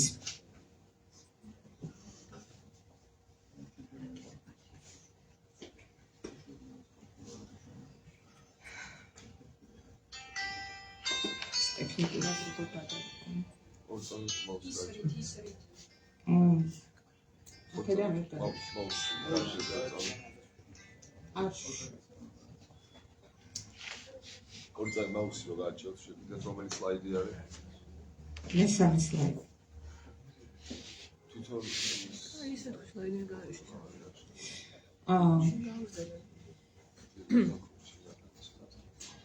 ჩვენთან საქართველოში მოკლედ პირველი COVID პაციენტი 2020 წლის 36 თებერვალს გამოვლინდა და ოფიციალური საგანგებო მდგომარეობა საქართველოში გამოცხადდა 2020 წლის 21 მარტს უკვე. ამ საგანგებო მდგომარეობის გამოცხადება დაკავშირებული იყო დაახლოებით 50 პაციენტთან და ერთ გარდაცვლილთან. დამერწმუნეთ, რომ ძალიან დაბალი ციფრია იმისთვის, რომ გამოაცხადო საგანგებო მდგომარეობა 50 პაციენტი. შესაძლოა დღეს არაფრად არ ითვლებოდეს რამე ვირუსით დასნებოვნებული. საერთოდ რა იყო ეს კორონავირუსი და რატომ მიაკუთვნეს ამ კორონავირების ოჯახს ზუსტად არავინ არ იცის ამ ეტაპზე რომ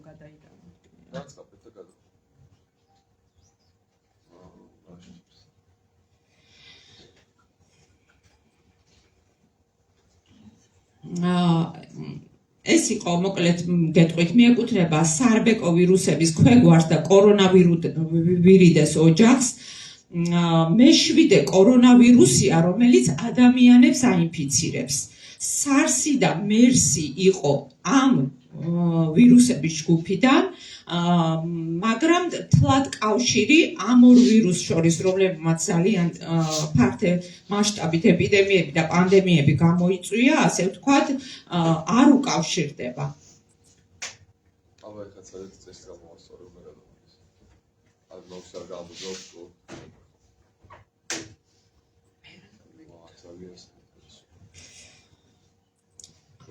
ამ დროისთვის აშშ-ს სადაზვერო სააგენტოები 2020 წელს, ანუ ტრამპის ადმინისტრაცია ეს დასაწყისში ხდება ჯერ კიდევ, კვლავ იკვლევენ ცნობებს იმის შესახებ და ამბობენ, რომ ვუჰანში ჩინეთის ვირუსოლოგიის ლაბორატორიის მკვლევარები სერიოზულად დაავადდნენ 2019 წელს პირველი შემთხვევების გამოვლენამდე ერთი თვით ადრე, რასაც უარყოფს ჩინეთის ადმინისტრაცია.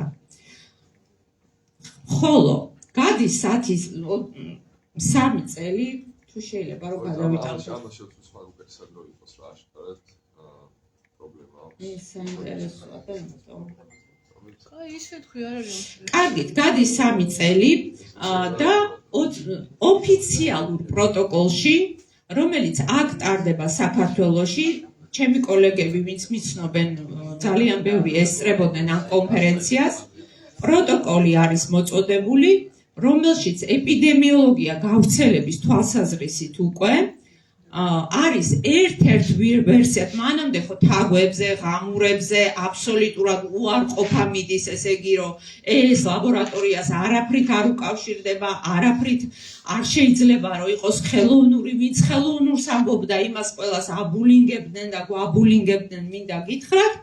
20-22 წლის პროტოკოლში, საქართველოში მიღებულ პროტოკოლში, ერთ-ერთ გავრცელების გზად მიჩნეულია ლაბორატორიაში დასნებოვნება, რადგან ოფიციალური წყაროებით უკვე დადეს 2022 წელს, 2005 წელს თურმე ჯგუფმა ვუჰანის ლაბორატორიაში აღმოაჩინეს, რომ არსებობს რაღაცა ვირუსი ღამურებში, რომელიც ხელოვნურად რაღაცა დამატებით უნდა შექმნან ცდების ჩასატარებლად. გადის 10 წელი 2005-დან და 2015 წელს ინსტიტუტმა გამოაქვეყნა კვლევა, რომ ჩვენ დიახ გამოვიყვანეთ ღამურებიდან ეს რაღაც ჰიბრიდული ვირუსი და თურმე ამ ვირუსს არა მარტო თაგვების და ვირთაგვების რომლებიც ლაბორატორიებში არიან, ადამიანის დასნებოვნებად შეუძლიათ. ანუ 2015 წელს ვუჰანის ლაბორატორიის ოფიციალურ მონაცემებში არის ინფორმაცია იმის შესახებ, რომ ეს ჰიბრიდულად გამოყოფილი ვირუსი არსებობს, რომელსაც ადამიანის დასნებოვნება შეუძლია. საერთოდ რა არის ეპიდემია?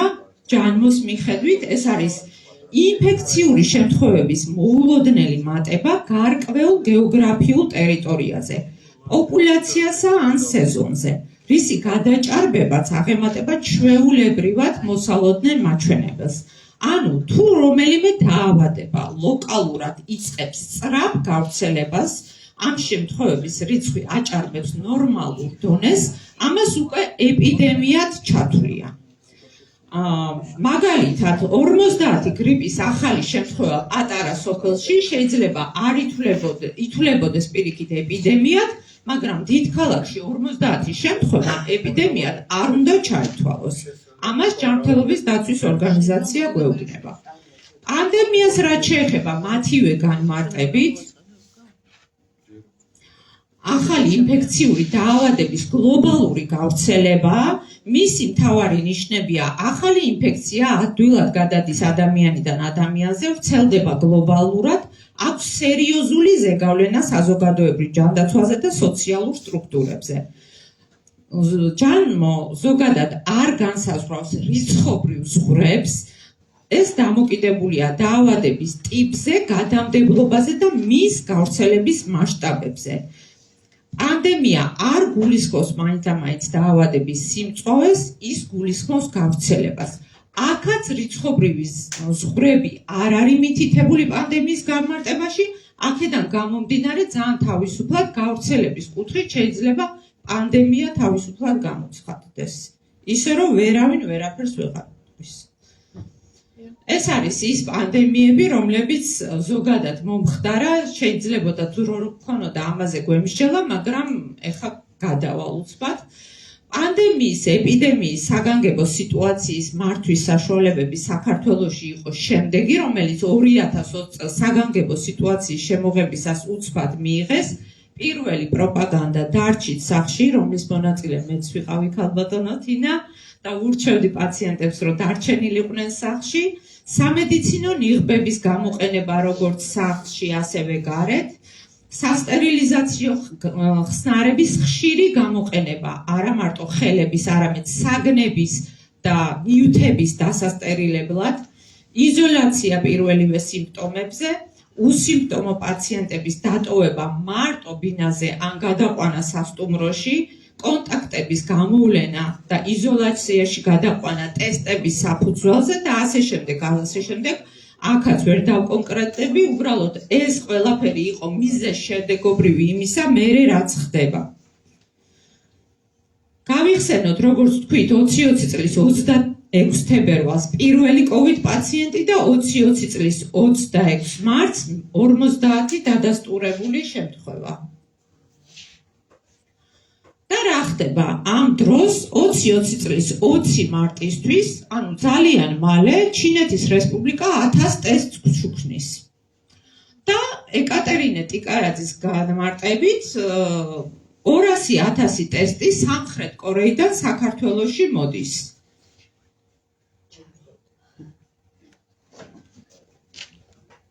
რა დროს ჭირდება ტესტების დამზადებას?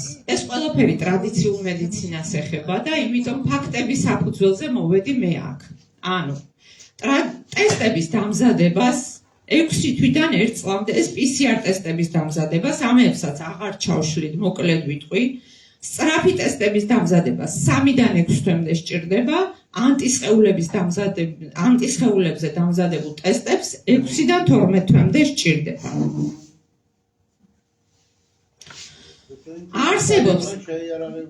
არსებობს ექსპრეს მეთოდი, ეს რომელიც ძალიან იშვიათ შემთხვევებში ხდება, 2-დან 4 თვემდე მოითხოვს, მაგრამ ამ შემთხვევაში თუ ტესტი ამ დროში დამზადდა და სავარაუდოდ ამ დროში დამზადდა, ის კლინიკურ კვლევებს ვერ გადის, რა თქმა უნდა.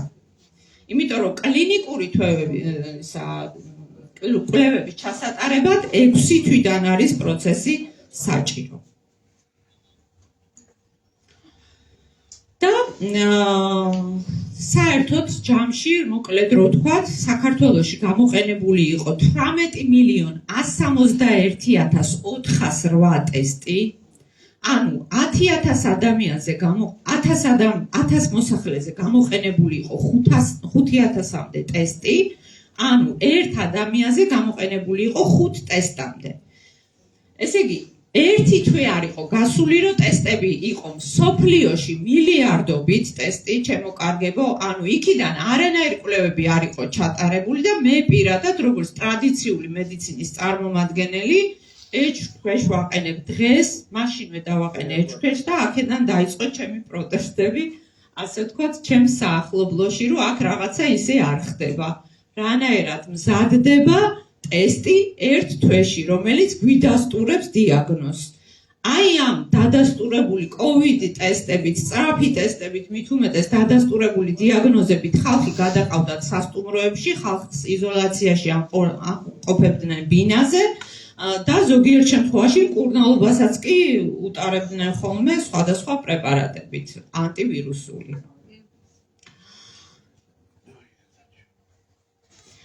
ვაქცინების დამზადების პროცესზე აღარაფერს ვიტყვი, იმიტომ რომ მე მეგონა რომ აქ კიდევ უფრო მეტად გაიშლებოდა ვაქცინაციის ამბავი, 5-დან 6 წლამდე სჭირდება ვაქცინას, რომ მოსახლეობაში გავრცელდეს, ასე ვთქვათ, და გაკეთდეს.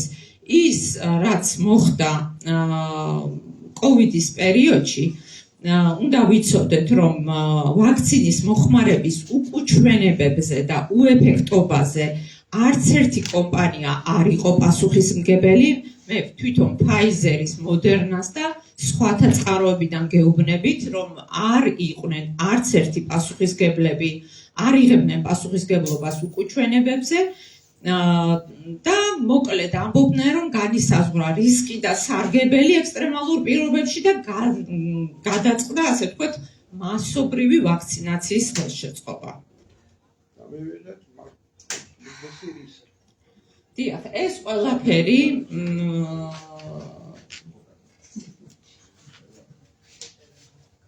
კიდე ამაგა. კარგით, მოკლედ ვიტყვი, რომ ნიღბების ტარება, რომელიც მთელი დღე ეკეთათ ზოგჯერ ექიმებსაც და პაციენტებსაც 2 საათში ერთხელ უნდა შეცვლილიყო, თუ 2 საათზე მეტ ხანს ვიჩერებთ ნიღაბს, უნდა ვიცოდეთ, რომ შიდა ბაქტერიების გავრცელების რისკი მაღლდება, უნდა ვიცოდეთ, რომ ნახშირორჟანგის დაგროვების რისკი მაღლდება და რასაც მოყვება სუნთქვის უკმარისობა და სასუნთქის სისტემის იმუნიტეტის დაქვეითება და მერე უფრო სწრაფი გავრცელება ბაქტერიების და ვირუსების. ასევე ზედმეტმა სტერილობამ ძალიან მალევე გამოიწვია ის, რომ ერთი რომ ისტერიაში გადაუვიდა ხალხს და პურსაც რეცხავდნენ და მერე აშრობდნენ, ეს ცალკე ფსიქოლოგები ილაპარაკებენ ალბათ რა ამბები გამოიწვია ფსიქოლოგიურად ხალხში ამ მოკლედ სტერილობამ, მაგრამ ჩვენ ექიმებმა, პრაქტიკოსმა ექიმებმა, რომლებიც ყოველდღიურად ვიღებდით პაციენტებს, ხედავდით დღიდან დღემდე, როგორ ურთულდებოდათ ბავშვებს იქნება თუ მოზრდილებს ჩვეულებრივი მარტივი ვირუსები, რომელიც მანამდე არც პნევმონიებს იწვევდა და არც სხვა რაიმე ესეთ რთულ დაზიანებებს. მაგრამ გამოიწვია ამ ზედმეტმა სტერილობამ ის, რომ კანი მოგეხსენებათ ერთ-ერთი მთავარი ძირითადი ორგანოა, რომელიც ესე იგი მიკრობაქტერიებით არის, ესე ჭყალებში ვიტყვი, კეთილი ბაქტერიებით, რომელიც ჯავშანივით გვიცავს ადამიანებს, მაგრამ ამ ზედმეტი სტერილობით ეს ჯავშანი დაირღვა და სხვა ბაქტერიებით, ვისაც ძალიან მშვენიერი წყარო შეიქმნა, ასე ვთქვათ, გაბატონების ჩვენს ორგანიზმში. მოკლედ ეხავე დავამთავრებ გაბატონო თინა, ძალიან ვჩქარობ. ჟანგბაძე მინდა გითხრათ, რო არ თქვა ეს არ შემიძლია, იქნება აი გადავიდა.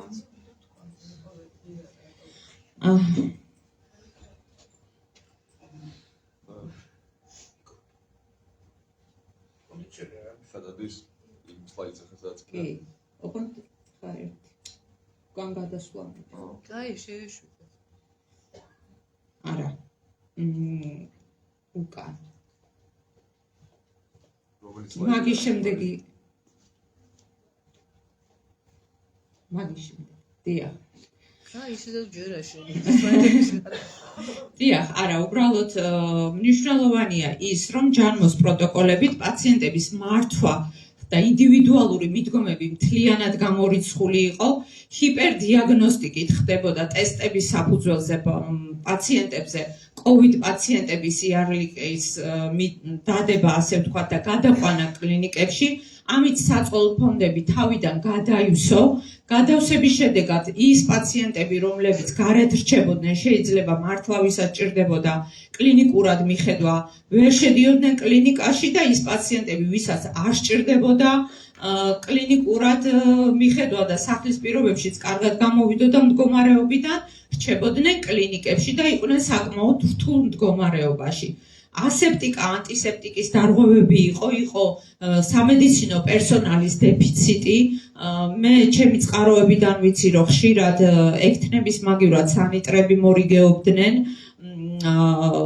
თვითონ ექიმების დეფიციტიც იყო და თავადაც იყვნენ ხშირად დაინფიცირებულები ამ კოვიდით და ისე უწევდათ მუშაობა, იმიტომ რომ არ იყო მუშახელი, მოდით ასე ვთქვათ. ჟანგბადის აპარატების უკონტროლო გამოყენება ძალიან ბევრი ადამიანი დააზიანა, ამიტომ ამას ახლა კიდე აღარ ჩავშლი და გადავალ, რას აზიანებს უწყვეტად ჟანგბადის მიწოდება ორგანიზმში. ეს არის ჟანგვითი სტრესი და უჯრედების დაზიანება. ჟანგბადი როგორც არის სასიცოცხლო ენერგია, ასევე ის არის მომაკვდინებელი აირი, მეტი დოზირებით უნდა ვიცოდეთ ეს. აბსოლუტურად უკონტროლოდ მიდიოდა ჟანგბადით თერაპია ინტენსიურ განყოფილებებში და რეანიმაციებში. ამის გარდა ლაპარაკია კიდევ იმაზე, რომ ჟანგბადის აპარატებს ფილტრის შეცვლა სჭირდებოდა, რომლითაც შესაძლებელია მეორადი ინფექცია თვითონ აპარატიდან განვითარებულიყო და უნდა ვიცოდეთ, რომ ჟანგბადის გადამეტებული დოზით მიღებისას 3 დღეში ფილტვის ქსოვილი კვდომას იწყებს, რომ გააჩეროთ ჟანგბადი, მიწოდება, ის ქსოვილი ან ფიბროზულ გადაგვარებაში გადადის, ან იღუპება პაციენტი. ამიტომ ხშირი იყო რეანიმაციაში გადაყვანების შემდეგ პაციენტების კვდომა, ეს უკვე ჩემი და ჩემი კოლეგების ვიწრო წრეში მოსაზრებაა, თუმცა ამაზე მე გეთანხმებით ქალბატონო თინგო, რომ უნდა დაიწყოს საქართველოში რა გავაკეთეთ, რა შეგვეშალა, სად უნდა წავიდეთ, რომ შემდეგში ავიცილოთ თავიდან ჩვენ ექიმებმა, პრაქტიკოსმა ექიმებმა ის სირთულეები, რაც მოყვება ადამიანებს, უფრო მეტად დაზიანებას და ადამიანების სიცოცხლის გადარჩენას. აი ეს იყო ძალიან მოკლედ, რისი თქმაც მინდოდა. მადლობა ყურადღებისთვის და მადლობა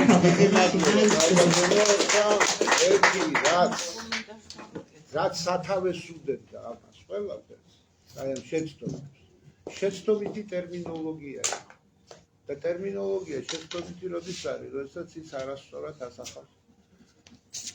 არ არსებობს ბუნებაში უსიმპტომო პაციენტი. ამ დროს გამოდიან ეს მუშკეტერი და იზახიან უსიმპტომო პაციენტები ყავს.